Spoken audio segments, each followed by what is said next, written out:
কক্সবাজারের মহেশখালী উপজেলার মাতারবাড়ির মরহুম সাইফুল কাদের চৌধুরী স্মৃতি ফুটবল চ্যাম্পিয়ন ট্রফি শুভ উদ্বোধনী।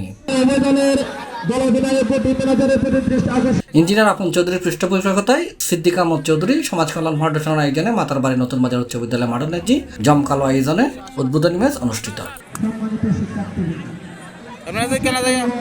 জাতীয় সঙ্গীত আর ডুলুর তালে শিক্ষার্থীদের ডিসপ্লে খেলার সূচনা হয়। জানুয়ারি 18 তারিখ শনিবার বিকাল 4টার সময় উদ্বোধনী ম্যাচে উপস্থিত হয়ে টুর্নামেন্টের শুভ উদ্বোধন করেছে ইঞ্জিনিয়ার আপন চৌধুরী। আজকে বহুল আলোচিত আলহাজ সিদ্দিক আহমদ চৌধুরী সমাজ কল্যাণ ফাউন্ডেশনের উদ্যোগে আয়োজিত সাইফুল কাদের চৌধুরী স্মৃতি টুর্নামেন্ট 2025-এর শুভ উদ্বোধন করলাম এবং সেই সাথে আজকে উক্ত মাঠে খেলছে মাতারবাড়ি স্বাগতিক বনাম পেকুয়ার স্বাগতিক। আমার অনুভূতি বলতে আমি খুবই উচ্ছ্বাস আপ্লুত এবং প্রচন্ড উচ্ছ্বাসের মাধ্যমে আনন্দের মাধ্যমে আমি আমার অনুভূতি ব্যক্ত করছি। এটা প্রধান অতিথি হিসেবে উপস্থিত আছেন মরহুম আলহাজ সিদ্দিক আহমদ ফাউন্ডেশনের সভাপতি মাতারবাড়ি ইউনিয়ন বিএনপির আহ্বায়ক আরিফুল কাদের চৌধুরী, সদস্য সচিব হুসাইন মাসুম সুমন চৌধুরী, ওয়ালিদ চৌধুরী, মাস্টার নুন্নবী সহ বিভিন্ন নতুন আগত ক্রীড়াপ্রেমী বিভিন্ন অঙ্গ সংগঠনের নেতৃবৃন্দ।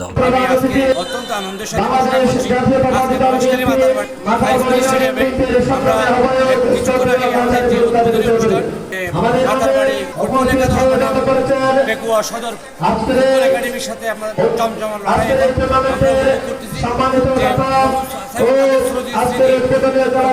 চ্যাম্পিয়ন ট্রফি 2025 এই ধরনের টুর্নামেন্ট মাতারবাড়িতে অতিথি হয়েছে জানা নেই। এই টুর্নামেন্টের যে আয়োজন এবং মানুষের যে বিনোদন, এই বিনোদনটা যে মানুষ উপভোগ করতেছে এটাই দেখে আজকে আমরা চৌধুরী ফাউন্ডেশনের পক্ষ থেকে শুভ উদ্বোধনী ফুটবল আয়োজনের দাতা উদীয়মান নেতৃত্ব দানবীর সমাজসেবক শিক্ষানুরাগী জনাব ইঞ্জিনিয়ার আপন চৌধুরী, আজকের এই উদ্বোধনী অনুষ্ঠানের সম্মানিত অতিথিবৃন্দ এবং দুই দলের খেলোয়াড় টিম ম্যানেজার এবং কর্মকর্তাবৃন্দ এবং আয়োজক কর্তৃপক্ষ সকলকে ধন্যবাদ জানাচ্ছি, অভিনন্দন জানাচ্ছি। সিদ্দিক আহমদ চৌধুরী একজন সমাজসেবক ও বিশিষ্ট রাজনীতিবিদ ছিলেন, মাতারবাড়ি ইউনিয়ন বিএনপির প্রতিষ্ঠাতা ছিলেন। তিনি মাতারবাড়িতে অনেক প্রতিষ্ঠান, মসজিদ, মাদ্রাসা প্রতিষ্ঠিত করে গেছেন। আজকে যে আয়োজন, এই আয়োজন সত্যি প্রশংসনীয়।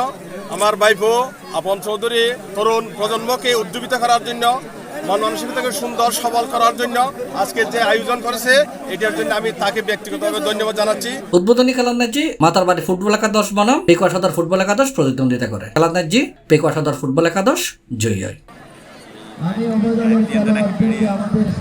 C+ TV Chittagong.